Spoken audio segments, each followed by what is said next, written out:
அன்பராம் இயேசுவின் அற்புதமான நாமத்தினாலே உங்கள் ஒவ்வொருவரையும் வாழ்த்தி தேவனுடைய ஜீவனுள்ள வார்த்தையின் மூலமாய் உங்களை சந்திப்பதிலே நான் கர்த்தருக்குள் மகிழ்ச்சி அடைகின்றேன். ஏசாயா 41:10. நீ பயப்படாதே, நான் உன்னுடனே இருக்கிறேன். திகையாதே, நான் உன் தேவன். நான் உன்னை பலப்படுத்தி உனக்கு சகாயம் பண்ணுவேன். என் நீதியின் வலது கரத்தினால் உன்னை தாங்குவேன். Isaiah 41:10. Fear not, for I am with you. Be not dismayed, for I am your God. I will strengthen you. Yes, I will help you. I will uphold you with my righteous right hand. Amen.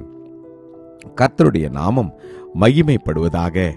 நம்மை பலப்படுத்துகிற கிறிஸ்து நம்மோடு கூட இருக்கிறார். ஆம், சூழ்நிலைகள் வித்தியாசமாக இருக்கலாம். நாம் எதிர்பாராத காரியங்கள் நம்முடைய வாழ்க்கையில் நடைபெறலாம். நாம் நினைக்கக்கூடாத காரியங்கள் நம்முடைய குடும்பத்திலே ஏற்படலாம். கர்த்தர் நம்மை பார்த்து சொல்லுகிறார், பிள்ளைகளே, நீங்கள் பயப்பட வேண்டாம். காரணம், நான் உங்களோடு கூட இருந்து உங்களை நான் பலப்படுத்துவேன். உங்களுக்கு நான் தைரியத்தை கொடுப்பேன். நான் உங்களுடைய கரத்தை பிடித்து நான் உங்களை அற்புதமாய் வழிநடத்துவேன் என்று. ஆம், என்னை பலப்படுத்துகிற கிறிஸ்துவினாலே எல்லாவற்றையும் செய்ய எனக்கு பலனுண்டு என்று வேதம் சொல்கின்றது. நீங்களும் நானும் இந்த வார்த்தையை நம்பி விசுவாசித்து நாங்களும் கர்த்தருடைய பலத்தினாலே அவருடைய வல்லமையினாலே எல்லாவற்றையும் நாங்கள் மேற்கொள்வோம். எங்களுக்கு விரோதமாய் வருகிற பொல்லாத அந்தகாரத்தின் கிரியைகளே நாங்கள் மேற்கொள்ளும்படியாய் தேவன் எங்களுக்கு பலனை கொடுத்திருக்கிறார் என்று நாம் தைரியமாய் அறிக்கை செய்வோம். அப்பொழுது கர்த்தர் உங்களையும் என்னையும் அவர் கைவிடாது வழி நடத்துவார்.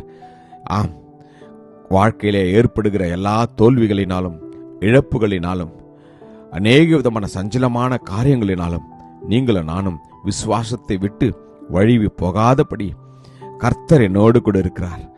நான் பயப்படேன் என்று நீங்கள் சொல்ல வேண்டும். சாத்தான் உங்களுக்கும் எனக்கும் என்ன செய்ய முடியும்? அவனால் ஒன்றும் செய்ய முடியாது. நீங்களும் நானும் அவருடைய இரத்த கொட்டைக்குள்ளே இருக்கிறோம். எனவே நாம் பயப்பட வேண்டாம். சோர்வோடு இருக்கிறீர்களோ, பலவீனத்தோடு இருக்கீங்களா?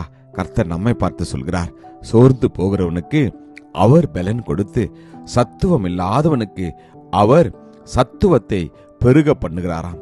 அவருடைய பலன் உங்கள் மீதும் என் மீதும் வருகின்ற போது, பிரசன்னம் நம்மை நிரப்புகின்ற போது நீங்களும் நானும் பலப்படுவோம்.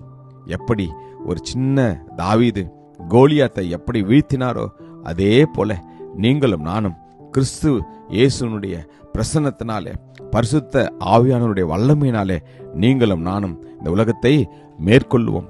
நமக்கு விரோதமாக வருகிற காரியங்களை நாம் நிச்சயமாய் மேற்கொள்வோம். கர்த்தர் உங்களுக்கும் எனக்கும் பலனை கொடுப்பார். காண்டாமிருகத்திற்கு ஒத்த பலனை கர்த்தர் கொடுப்பார். ஆம், இந்த நாளிலே நம்மை நாம் தேவனுடைய கரத்தில் ஒப்புக் கொடுப்போம். கிருபையும் இரக்கமும் நிறைந்த நல்ல தகப்பனே, இந்த நாளில் எங்களோடு கூட இடைப்படுவதற்காக உமக்கு நன்றி அப்பா. பயப்படாதே, நான் உன்னோடு கூட இருக்கிறேன். திகையாதே, நான் உன் தேவன். நான் உன்னை பலப்படுத்தி உனக்கு சகாயம் பண்ணுவேன். என் நீதியின் வலது கரத்தினால் உன்னை தாங்குவேன் என்ற வார்த்தைக்காக உமக்கு நன்றி அப்பா. ஒவ்வொருவரையும் ஆசீர்வதியும். இயேசு கிறிஸ்துவின் வல்லமையுள்ள நாமத்திலே ஜெபிக்கிறேன் ஜீவனுள்ள நல்ல தகப்பனே. ஆமேன். God bless you. Jesus loves you. Amen.